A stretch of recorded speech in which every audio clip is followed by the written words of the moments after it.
Paano nga ba mag-install ng soft mic intercom sa full face na helmet? Sa video na ito ay Q58 Max ang gagamitin ko. Una ay alisin muna ang pad sa loob ng helmet.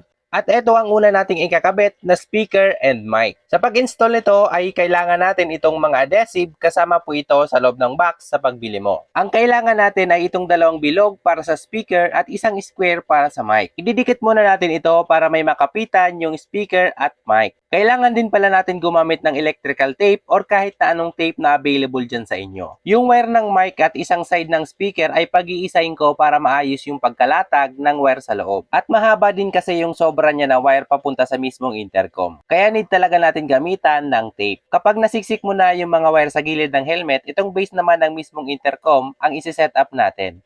Meron itong double-sided tape at yun na mismo ang ididikit natin sa labas ng helmet. After nyan, tansyahin mo na yung pagdidikitan mo nito sa left side ng iyong helmet. At ang diskarte ko naman ay dito ko sa pwesto na ito ididikit yung mismong intercom. Tignan mo naman, mas maporma din tignan yung helmet na merong nakakabit na intercom. At ganun lang po kadali yung pagkabit ng soft mic intercom sa full face na helmet. Kung balak mo din bumili ng intercom, i-click mo na lang itong yellow basket sa ibaba nitong video. Click mo na din itong playlist sa ibaba for more info about Q58 Max. Double tap your screen kung nakatulong sa'yo ang video na ito. Click mo na rin ang follow para updated ka sa mga susunod na video na ipopost ko.